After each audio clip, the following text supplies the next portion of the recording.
का जहां उत्तर प्रदेश के मुख्यमंत्री योगी आदित्यनाथ पहुंचे हैं, जनता को संबोधित कर रहे हैं। क्या कुछ कह रहे हैं, सुनवा देते हैं आपको। और आज हमारी सरकार टैबलेट पकड़ा रही है, नौजवान के हाथ में टैबलेट हो, स्मार्ट युवा बने। बहनों और भाइयों, एक तरफ विकास के कार्य, गरीब के मकान बन गए, और मोदी जी ने तो यह भी कहा है कि 4 करोड़ गरीबों के मकान बने। बाकी जितने बचे होंगे अगले 5 वर्ष के अंदर उनके सबके मकान बन जाएंगे। आप भी जाके बोलिए, आश्वासन कर सकते हैं, किसी भी गरीब को अगर किन्हीं कारणों से छूट गया है, अगले 5 वर्ष में उसके मकान बनेंगे। जिसके बाद कार्ड नहीं, 70 वर्ष से ऊपर का हर व्यक्ति आयुष्मान भारत के कार्ड का भागीदार बनेगा। जिसके बाद राशन कार्ड नहीं, 100% राशन कार्ड। जिसके घर में कोई रोजगार नहीं, उसको 100% रोजगार की व्यवस्था ये सरकार कराने की व्यवस्था करने जा रही है। बहनों और भाइयों, सुरक्षा भी है, सम्मान भी है, विकास भी है और गरीब कल्याण भी है। आतंकवाद का सामना कैसे होता है और कैसे उसका खात्मा होता है, कश्मीर में धारा 370 समाप्त करके मोदी जी ने बता दिया कि देश के अंदर दृढ़ इच्छा शक्ति के अभाव में पिछली सरकारें नहीं कर पाती थी, मोदी जी ने करके दिखा दिया। डॉक्टर श्यामा प्रसाद मुखर्जी बलिदान हुए थे कश्मीर को लेकर के, तब भारतीय जनसंघ और भारतीय जनता पार्टी का कार्यकर्ता नारा लगाता था, जहां हुए बलिदान मुखर्जी व कश्मीर हमारा है। ये नारे लगते थे। और आज क्या है? आज तो बहनों और भाइयों, कश्मीर विकास की मुख्य धारा के साथ जुड़ चुका है। आतंकवाद का खात्मा हो गया है। अब तो कहीं पे जोर से पटाखा भी फट जाए ना, तो पाकिस्तान सफाई देता कि मेरा हाथ नहीं, मैंने नहीं किया ये सब। और कांग्रेस और समाजवादी पार्टी के लोग क्या कहते थे? कहते थे आतंकवादी तो सीमा पार के हैं, इसलिए हम क्या कर सकते हैं। देखो, दोनों के जवाब में अंतर है। वे आतंकवादी वारदात पर कहते थे कि आतंकवादी सीमा पार के हैं, हम क्या करें। लेकिन आज आतंकवाद तो समाप्त हुआ ही, लेकिन आतंकवाद समाप्त होने के साथ ही अगर पटाखा भी फट जाए तो पाकिस्तान पहले सफाई देता कि साहब मेरा हाथ नहीं है। उसे मालूम है कहीं लेने के देना न पड़ जाए। उसे मालूम है नया भारत है, छेड़ता नहीं है, लेकिन कोई छेड़ता है तो छोड़ता भी नहीं है। बहनों और भाइयों, मुझे एक बात बताओ, कांग्रेस के लोग न सम्मान, एक समाजवादी पार्टी के लोग न सम्मान दे सकते हैं, न सुरक्षा दे सकते हैं, न गरीब कल्याण ही कर सकते हैं, और नहीं विकास करा सकते।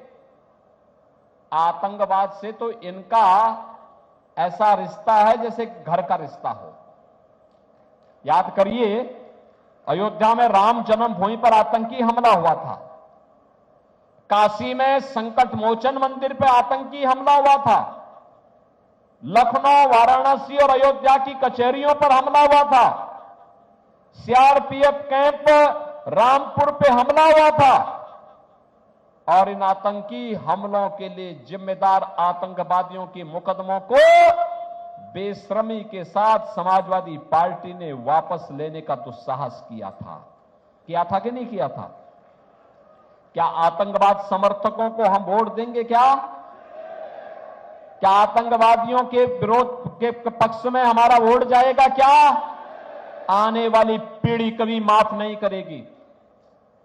दूसरा, भगवान राम के सब द्रोही हैं, और हमारा तो संकल्प होना चाहिए, जाके प्रियन राम वेदेहि तजिए ताहि कोटि बैरी सम यद्यपि परम स्नेही। जो राम का विरोधी है वह हमारा विरोधी है, चाहे वह हमारा सगा ही क्यों ना हो। अगर वह राम का विरोध कर रहा, हम उसके खिलाफ खड़े होंगे। कांग्रेस और सपा का तो इतिहास ही राम का विरोध करने का है ना। कहते थे राम हुए ही नहीं। क्या कहते थे? कहते थे राम हुए ही नहीं। क्या कहते थे कि अयोध्या में कोई परिंदा भी नहीं पर मार सकता। और आज जब अयोध्या में रामलला विराजमान हो गए तो अब ये इनके स्वर बदल गए, कहते राम तो सबके हैं। ये दोहरा चरित्र इन लोगों का है। बहनों और भाइयों, इन पे कभी विश्वास मत करना, कभी विश्वास मत करना। तीसरा,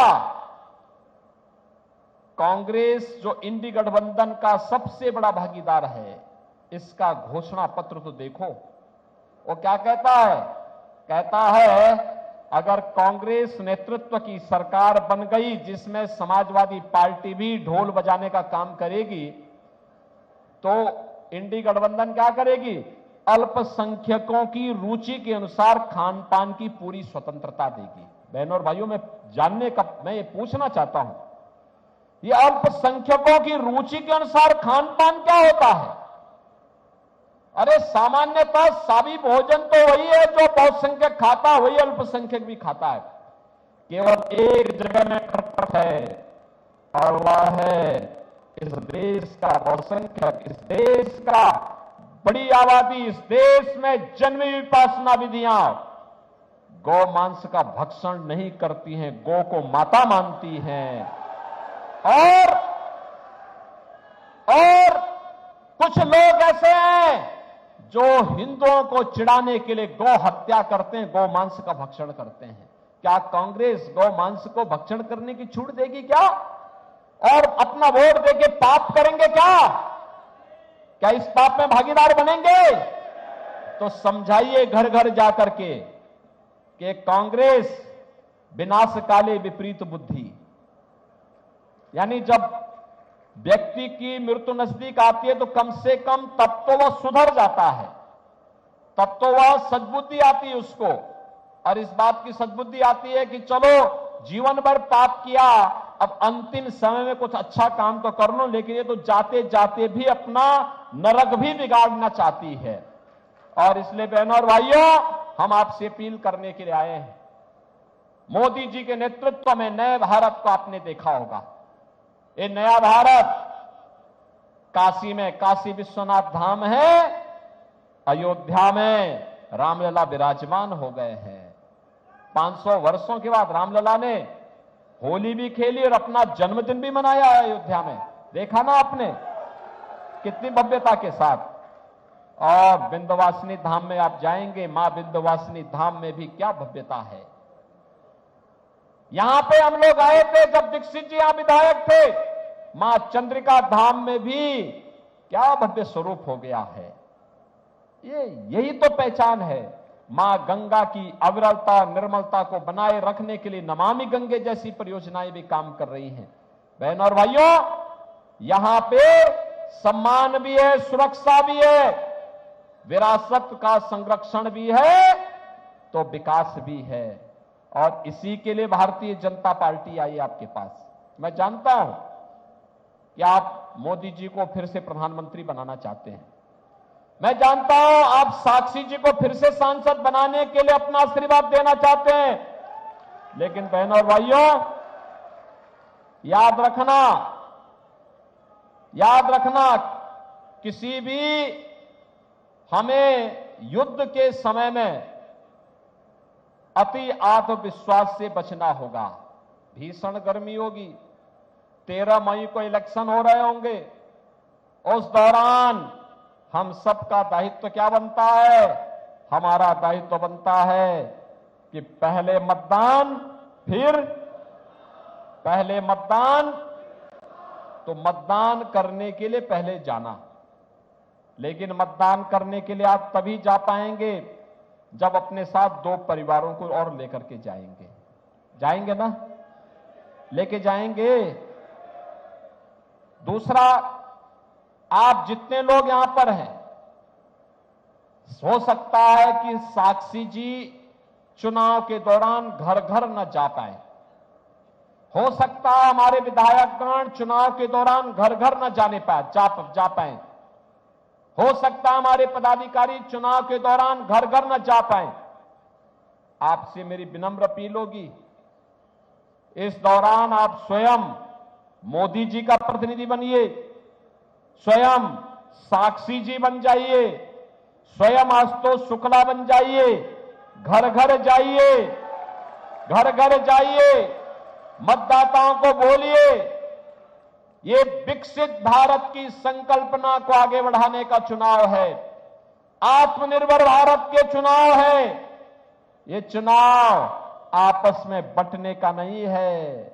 अगर मतभेद होंगे, मतभेद बाद में दूर हो जाएंगे, लेकिन देश दुनिया की ताकत बनेगी तो ताकत हम सबकी ताकत होगी, हम सबकी ताकत होगी।